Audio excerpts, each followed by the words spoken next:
Okay, so we are starting homework 4 of process diet of separations, and today we're going to be deriving the number of degrees of freedom for various things. We're going to go ahead and start with the first one, which is a total condenser.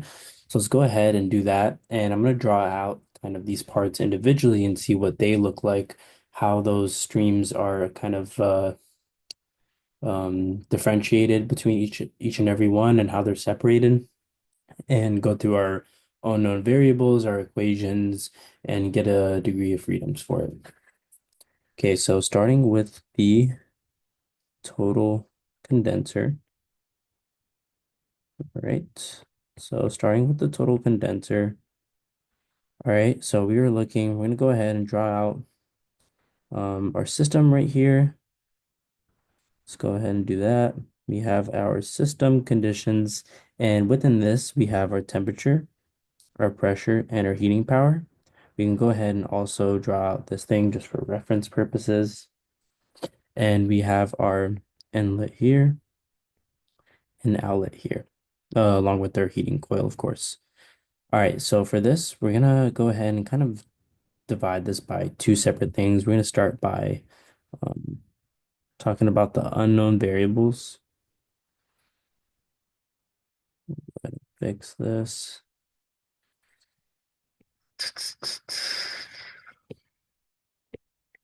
Okay, so start with our unknown variables. We have two streams. And one thing we can also kind of define here is what C is. And C is essentially the number of components. You'll see this in each and every one of our degrees of freedoms that we get into. So we have our C, and we also have two um, unknown variables here, which is our temperature and pressure, which is essentially our inlet and outlets, and why there's two of them. Okay.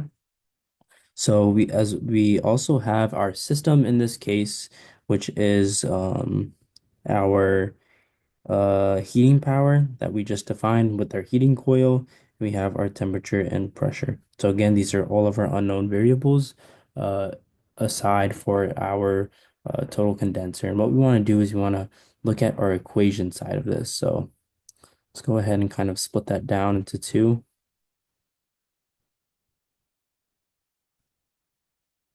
So we have our equations, and here we have for C, the number of components, we have our mass balance, essentially for every C, and we also have one unknown variable, which is essentially our energy balance. And we also have two unknown variables for our temperature and pressure equality. Okay. So now that we have this, let's go ahead and see what kind of these stuff added up will be. And for our left-hand side, we're going to get 2 times C plus 2 plus 3. And this is just going to equal 2C plus 7. And for our right-hand side, it will be C plus 3. Okay, easy enough. So for our total condenser, we can now look at our degree of freedom for both of these values, as you can see here. And our total condenser degree of freedom will be C plus 4.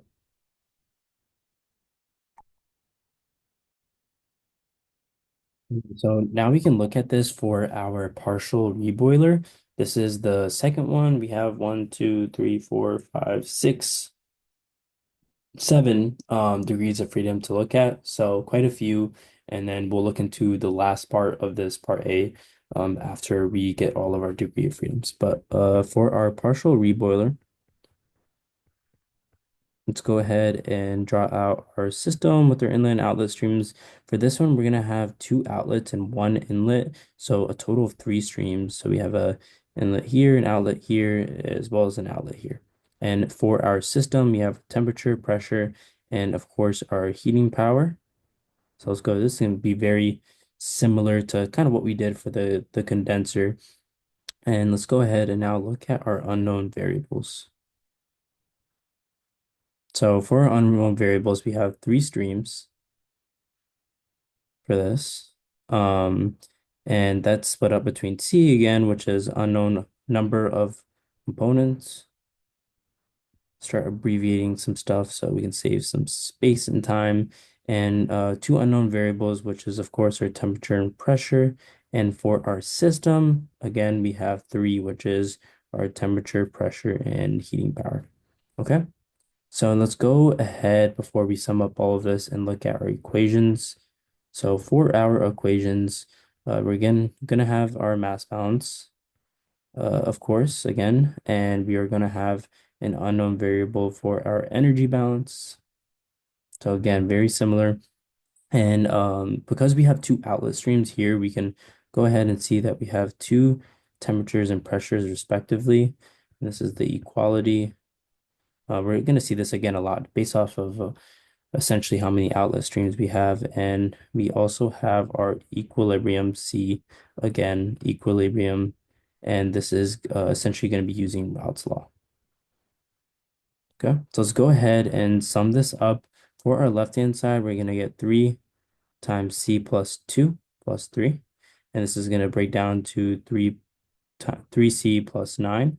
And for our right-hand side, we're going to get 2C plus 5. Okay, so summing all this up for our partial reboiler degree of freedom, this will be C plus 4 again. Like I said, very similar to our total condenser. Okay. Okay, so we can now look at our liquid splitter with heat exchange. So liquid splitter with heat exchange. Let's go ahead and draw out the system. And for this, again, we're going to have two outlet streams. Our inlet right here, and then our outlet 1 and outlet 2. So let's go ahead and write that out. Outlet 2 and outlet 1. And again, for our system, we have our temperature, pressure, and heating power. Okay, so essentially same steps. Let's go ahead and look at our unknown variables. Variables, we have three streams essentially. Again, we have C, which is our number of components.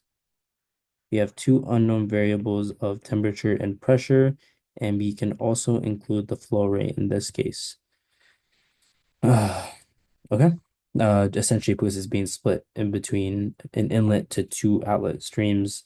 We have a flow rate here. We also have our system, which is again just our temperature, pressure, and heating power. Okay, so let's go ahead and look at our equations. So what this is essentially, again, three streams. And we have an unknown variable, which is the sum of the mole components. Yeah. So the sum of mole components. Okay. And for our system, we're gonna come back to that in just a second. Um,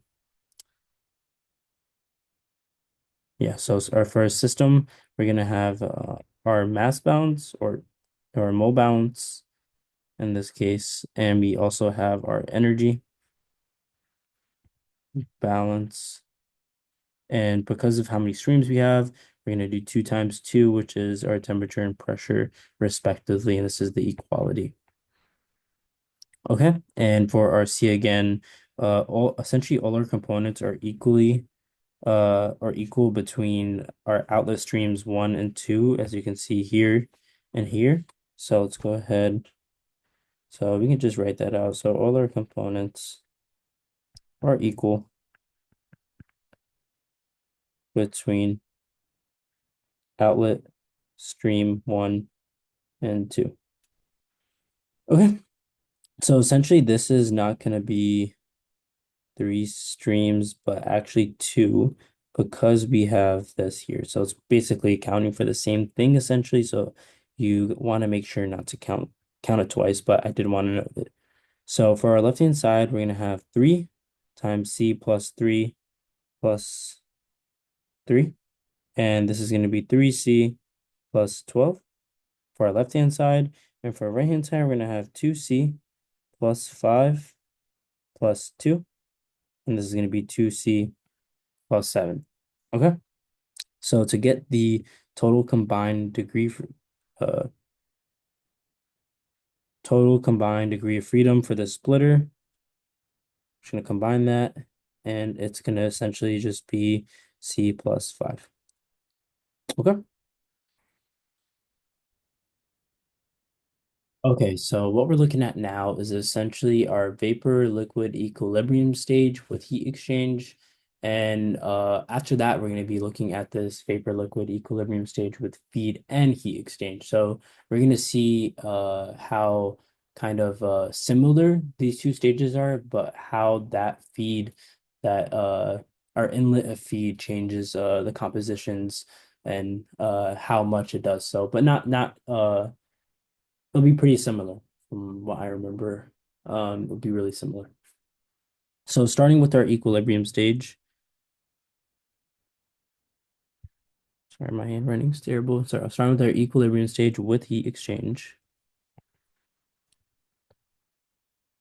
So essentially we're looking at the stage with two inlets and two outlets. And of course, this system has temperature, pressure, and heating power. Okay.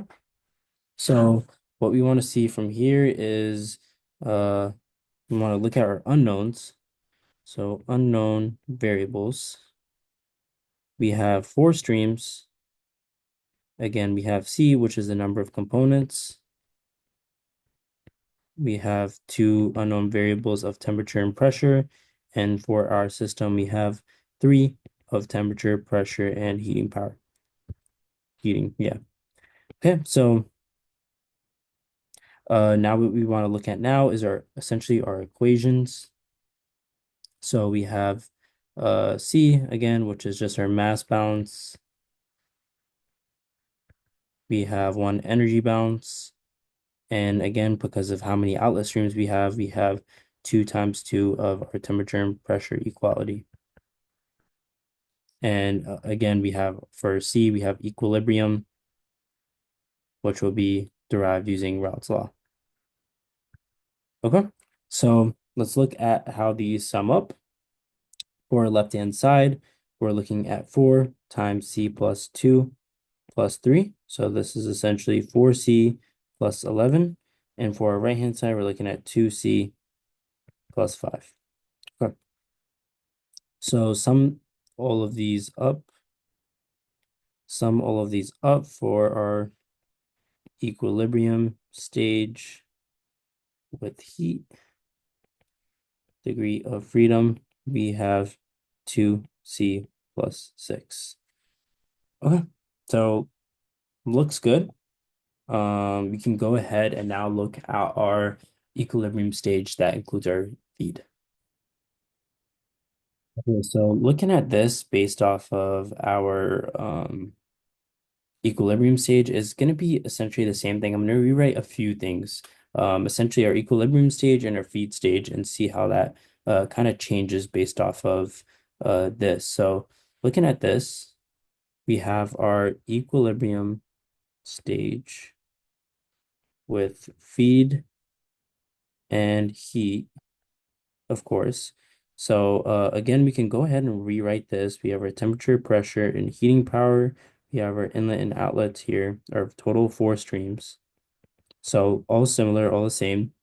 However, we have our feed here. So that's what's differs from from the one previously. So for our equilibrium stages, essentially, we're looking at this at 2C plus 6, right? Because of just one more feed stage. So our feed stage will essentially just be C plus 2. So if we're looking at our degree of freedoms for this, it will essentially just be 3C plus 8. So very similar. Essentially those all those components are the same except for this. Okay, so we can now look at our series of n equilibrium stages. So we're gonna go ahead and get the degree of freedom for that. So starting with this n equilibrium stage. Let's go ahead. I'm just going to use three stages in this case. So let's go ahead and try to draw out three stages that look relatively similar. Yeah. Okay. So one, two, and three. We have our inlet and outlet here. Okay. So just note some it's gonna look a little different, but let's start up here. So we're gonna have our variables. So we know that for one equilibrium stage, the degree of freedom was 2c plus 6. Let's go ahead and rewrite that again. So 2c plus 6 for one equilibrium stage. However, we have to get this for n amount of stages. So for this case, for n equilibrium stages, we're just going to multiply this by n. So it's going to look like n 2c plus 6. Okay. One thing to note, we're going to come back to this, but these are essentially each one of these stages has four inlet and outlet streams, stage one, two, and three. So essentially these are going to be double counted. And we're going to look back at this. Okay, but let's move forward. So again, essentially we have two double counted pairs times two streams. And that's going to be equal to four. We also have three stages minus one. And this is going to be multiplied by two. This is all also going to be equal to 4. So essentially, we're looking at this is the same.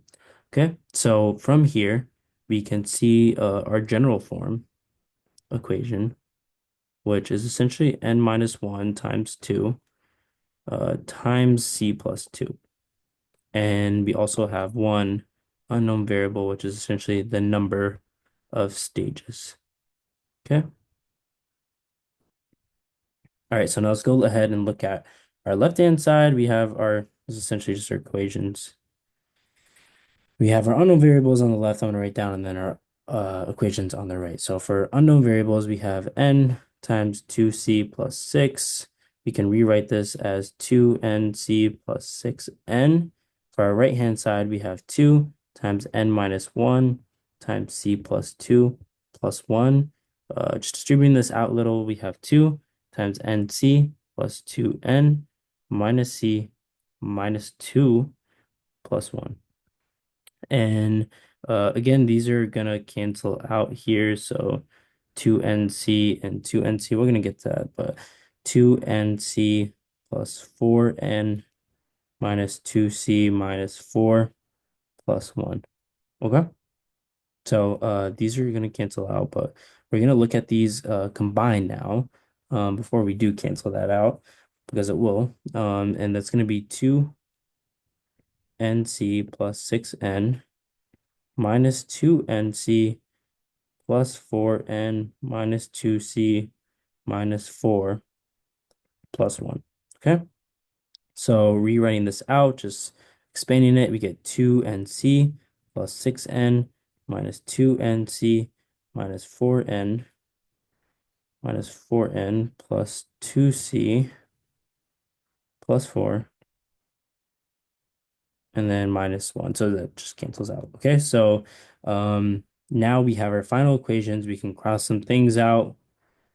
And our end stages degree of freedom is going to be 2n plus 2c plus 4.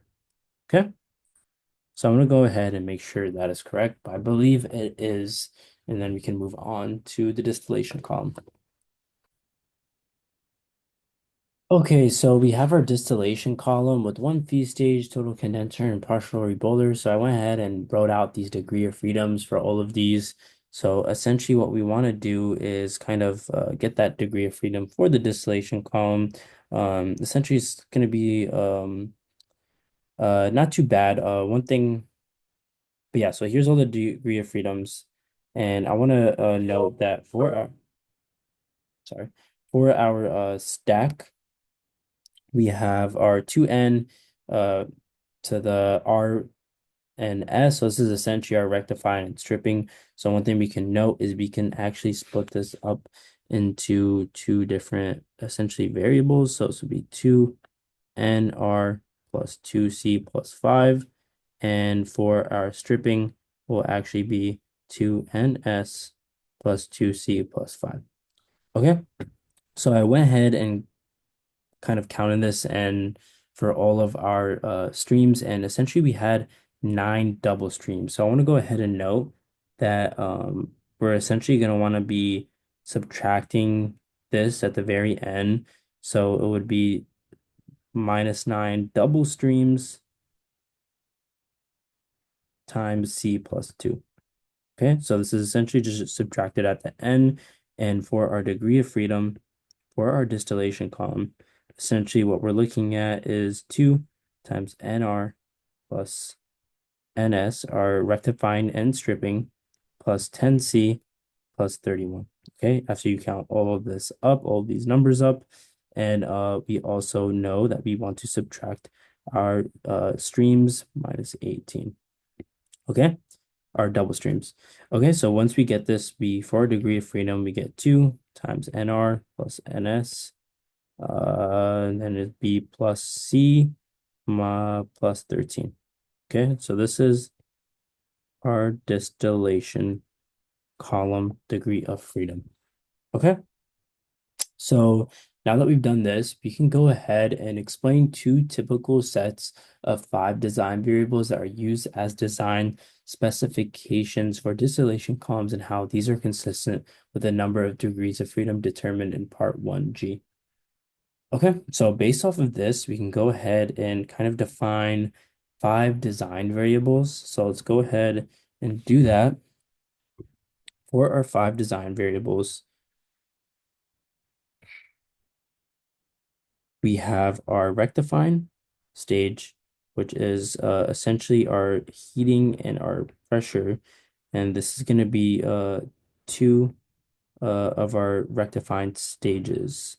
And we have our stripping of the same thing, and this will again be 2. Okay. So essentially what we can do here is we can subtract each and every one based off of all of these streams. So we know we have C plus 13. We can subtract. We can also subtract C plus 2, which is our feed. We can subtract 2 times Q and P, which is our splitter. We can subtract 2 and Q and P, which is our feed. So we're going to see how this feed stage, condenser, reboiler, feed, how these design variables in this distillation column all cancel out and equal 5. So we'll see that in just a second. And we also have -2P, which is our condenser reboiler. Okay, once you subtract all of this out, essentially what we get is 5 degrees of freedom. Okay. Okay, so this is essentially what we were looking for. Okay, just one thing we want to note is because these are used for design specification and how are these consistent with the number of degrees of freedom. So there's some things that we can note from this, right? So we have some things that we can note from our reboiler, splitter, our feed, and such and those things. So our first one is our saturated liquid for our distillate slash reflux. And essentially this is going to be for QC. And we have our reflux ratio, which is, sorry. Right, so we have a reflux ratio, which is essentially our R is equal to our initial liquid flow over distillate, I believe. And then we have our optimal feed stage. And we have our recovery rate for light key, which is essentially our rectifying, sorry. And we have our recovery rate for high key, which is essentially our stripping. Okay. So yeah, that sums it up.